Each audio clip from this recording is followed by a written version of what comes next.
దెందులూరు పేరు చెబితేనే ఓ వైబ్రేషన్, వివాదాలు, విమర్శలు, సవాళ్లు, ప్రతిసవాలు, ఇలా ఫుల్ హీట్ మీద ఉంటుంది ఈ నియోజకవర్గం. దీనంతటికి కారణం చింతమనేని ప్రభాకర్. అలాంటి నియోజకవర్గంలో గత ఎన్నికల్లో ఓడిపోయారు చింతమనేని. మరి ఈసారి పరిస్థితి ఏంటి? అబ్బయ్య చౌదరి నియోజకవర్గంపై పట్టు సాధించారా? దెందులూరుపై ఫుల్ కాన్ఫిడెన్స్ ఉండడంతోనే అబ్బయ్యను కదిపే ప్రయత్నమే చేయటం లేదా? ఓవరాల్ గా దెందులూరు రాజకీయాల్లో పైచేయి ఎవరిది? ఇక్కడ జరిగినటువంటి అభివృద్ధిని, ఇక్కడ జరిగినటువంటి సంక్షేమాన్ని, అభివృద్ధిలో ఒక పదం చెప్పమానండి, ఏం చేశారు? ఈ గట్టు మీద మంచి ఉంది, ఆ గట్టు మీద చెడు ఉంది. ఏ పని చేయాలన్నా రేట్. డబ్బు సంచులతో వస్తున్నదెవరు? చింతమనేనికి టికెట్ చింత ఎలా? కమ్మ నేతలంతా అబ్బయ్య వెనకేనా? దెందులూరులో ఎవరి పరిస్థితి ఏంటి? మాస్, ఊరా మాస్. దెందులూరు పేరు వింటే వినిపించే పదాలివి. కారణం చింతమనేని ప్రభాకర్. దెందులూరు అనగానే అక్కడి స్థానిక ఎమ్మెల్యే కంటే ముందు చింతమనేని పేరు వినిపిస్తుంది. నిజానికి టీడీపీ తరపున చింతమనేనిని మించిన మాస్ లీడర్ లేరు. కానీ ఇదంతా నాణానికి ఒకవైపు మాత్రమే. ఆ మాసిజం, మాస్ అపీల్ కారణంగానే చింతమనేనికి ఎక్కువ డ్యామేజ్ జరిగిందంటున్నారు. 2014లో రెండోసారి గెలిచిన తరువాత చింతమనేని యాటిట్యూడ్లో బాగా మార్పొచ్చింది అనేది ఆయన పక్కనున్న వాళ్లే చెప్పుకుంటున్నారు. ఎంత మార్పు అంటే, ఒకప్పుడు తన గెలుపు కోసం తెగ కష్టపడిన వాళ్లంతా పక్క పార్టీలోకి వెళ్లిపోయే అంత.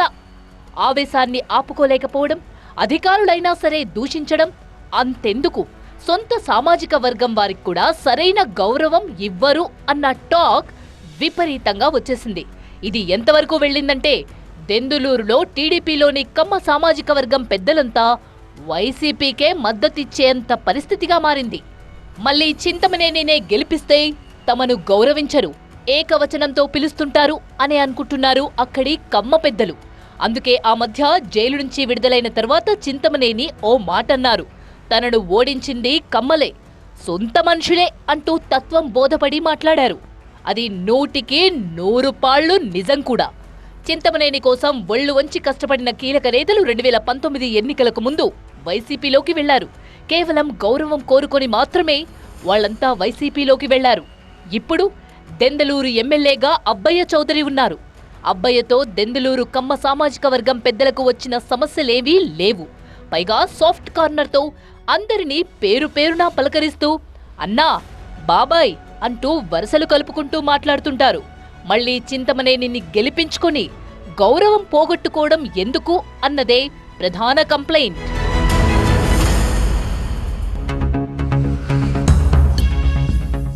చింతమనేనికి టికెట్ ఇవ్వొద్దు, ఇది లేటెస్ట్ అప్డేట్. దెందులూరు టీడీపీలో చింతమనేనిని మించిన అభ్యర్థి లేరని చెప్పి అధిష్టానం గనక మళ్లీ టికెట్ ఇస్తే తాము కష్టపడి ప్రయోజనం లేదని తెగేసి చెప్తున్నారు. చింతమనేనిని వ్యతిరేకిస్తున్న ఓ వర్గం అధినేత చంద్రబాబు కూడా ఇదే విషయం చాలా స్పష్టంగా చెప్పారు. టికెట్ ఎవరికి ఇచ్చినా గెలిపించుకుంటామని, అది జనసేనకైనా పర్వాలేదని చెప్తున్నారు. అటు జనసేన కార్యకర్తల మాట కూడా ఇదే. చింతమనేని తప్ప ఎవరికి టికెట్ ఇచ్చినా కాపులు జనసేన కార్యకర్తలుగా తామంతా ఓటు వేస్తామని చెప్తున్నారు. చంద్రబాబు నాయుడు గారు, పవన్ కళ్యాణ్ గారు ఎలవెన్స్ లో ఎవరికి టికెట్ ఇస్తే వాళ్ళకి మ్యాండేట్ కి ఇవ్వాలి. ఫ్రెష్ క్యాండిడేట్కి ఇస్తే 100% మెజార్టీ ఎక్కువ వస్తుంది. కాబట్టి ఫ్రెష్ క్యాండిడేట్కి ఇవ్వాలి. క్యాండిడేట్ ఎవరు అని మీరు అడిగితే, కాపు సంక్షేమ సేన తరఫున జనసేన అభ్యర్థిగా మా తరఫున కొటారు ఆదిశేషు గారి పేరుని మేము ప్రతిపాదిస్తున్నాం. ఈ విషయం తెలిసే చింతమనేని సంచలన వ్యాఖ్యలు చేశారు. ఎవరు పడితే వాళ్లు డబ్బుల సంచులతో వచ్చినంత మాత్రాన టికెట్ ఇవ్వరు అని మాట్లాడారు. డబ్బు సంచుల సంగతేమో గాని టీడీపీ తరపున దెందులూరులో పోటీ చేసేందుకు చాలా మంది పోటీలో ఉన్నారు. చింతమనేనిపై ఉన్న వ్యతిరేకతను 2018లోనే తెలుసుకున్న అప్పటి విపక్ష నేత జగన్ కొఠారు రామచంద్రరావు రాజకీయ వారసుడిగా విదేశాల్లో స్థిరపడిన అబ్బయ్య చౌదరిని పిలిపించారు. ఇప్పటికీ దెందులూరులో చింతమనేనిపై ఉన్న వ్యతిరేకతే అబ్బయ్య చౌదరికి బలం. ఇంతకు మించిన పొలిటికల్ ఈక్వేషన్ లేదిక్కడ. అబ్బయ్య చౌదరి వర్క్ స్టైల్ పైన నియోజకవర్గ ప్రజలు మంచి మార్కులే వేస్తున్నారు. ఎమ్మెల్యేగా గెలిచిన తరువాత కొంతకాలం ఫోకస్ పెట్టకపోయినా ఆ తరువాత నియోజకవర్గ అభివృద్ధిపై ఫుల్ ఫోకస్ పెట్టారు అబ్బయ్య చౌదరి. ఎంతగా అంటే దశాబ్దాలుగా పెండింగ్ లో ఉన్న సమస్యలను పరిష్కరించారు, అభివృద్ధి పనులు చేయించారు. యువకుడు, విద్యావంతుడు, ఉత్సాహవంతుడు కావడంతో అబ్బయ్యకు ఆల్టర్నేటివ్ లీడర్ కనిపించడం లేదు.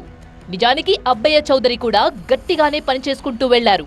టీడీపీకి కంచుకోటగా ఉన్న ఈ నియోజకవర్గాన్ని క్రమంగా వైసీపీ కోటగా మారుస్తూ వచ్చారు. ఈ గట్టు మీద మంచి ఉంది, ఆ గట్టు మీద చెడు ఉంది. ఈ గట్టు మీద ఎప్పుడు కూడా ప్రజలకి అండగా దండగా నిలబడుతూ ప్రజలకి ఏ ఇబ్బంది వచ్చినా అండగా నిలబడేటువంటి వ్యక్తులను ఆ గట్టు మీద ఎప్పుడు కోడి పందాలు వేసుకుందామా, లేకపోతే ఎప్పుడు పేకాట ఆడుకుందామా, ఎప్పుడు గొడవలు పెట్టుకుందామా, ఎప్పుడు అధికారులను కొడదామనేటువంటి ఆ గట్టు మీద ఉంది. ప్రజలు ఎప్పుడూ కూడా మంచిని ఆశ్రదించబోతున్నారు. తప్పకుండా ఈ గట్టు మీద ఉన్నటువంటి వైఎస్ఆర్ కాంగ్రెస్ పార్టీని పెద్ద మెజార్టీతో, భారీ మెజార్టీ, ఒకే ఒక టార్గెట్గా మేము ముందుకు వెళ్తున్నాం. 50,000 మెజార్టీతో ఈ నియోజకవర్గం కైవసం చేసుకోవాలనేటువంటి చిత్తశుద్ధితో పనిచేస్తున్నాం. అందుకే పాదయాత్ర కూడా చేపట్టి ఈరోజు ప్రజల్లోకి వెళ్ళి ప్రజల యొక్క ఆశీర్వాదం తీసుకుంటూ ముందు.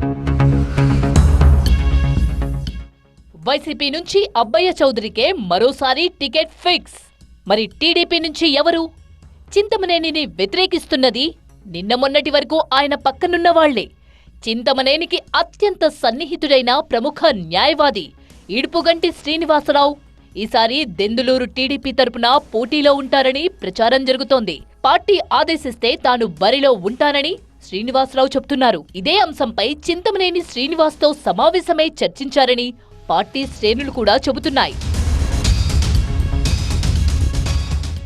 నేను కూడా రేసులో ఉన్నా. నా అభ్యర్థిత్వాన్ని కూడా కన్సిడర్ చేయమని చెప్పి నా రిక్వెస్ట్ అయితే ఉంది పార్టీకి. కొంతమంది మా నియోజకవర్గం పెద్దలు కలవటం, ఇట్లా ఫలానా అతనైతే బాగుంటుంది, కొత్త వ్యక్తుల మార్పులు అయితే అని చెప్పి చెప్పడం జరిగింది.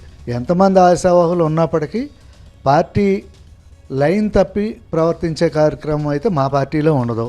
మా పార్టీ ఎవరిని ఆదేశిస్తే వాళ్ళే క్యాండిడేట్. అందరం కూడా ఆ క్యాండిడేట్ని గెలిపించుకుని మా పార్టీని విజయపథంలో ఈ నియోజకవర్గంలో నడిపించే విధంగా మా అందరి యొక్క సమిష్టి ప్రయత్నాలు ఉంటాయి. ఎవరైనా ఉంటుంది, క్యాండిడేట్ ఎవరైనా సరే. ఇక టీడీపీలోని బీసీ నేతలు కూడా టికెట్ అడుగుతున్నారు. దెందులూరులో బీసీ ఓట్లు అత్యంత కీలకం. బీసీలు ఎటువైపు ఉంటే ఆ పార్టీనే విజయం సాధిస్తుంది. దీంతో టీడీపీకి చెందిన బీసీ నేత అశోక్ గౌడ్ సైతం టికెట్ రేస్లో ఉన్నారు. అశోక్ గౌడ్ 2009 ఎన్నికల్లో ప్రజారాజ్యం తరపున ఎమ్మెల్యే అభ్యర్థిగా పోటీ చేశారు. ఆ తర్వాత పార్టీలు మారి ఇప్పుడు టీడీపీలో ఉన్నారు. దెందులూరు నియోజకవర్గంతో పాటు జిల్లాల్లో బీసీ నేతలను సమన్వయం చేసుకుంటూ అశోక్ గౌడ్ ముందుకు వెళ్తున్నారు.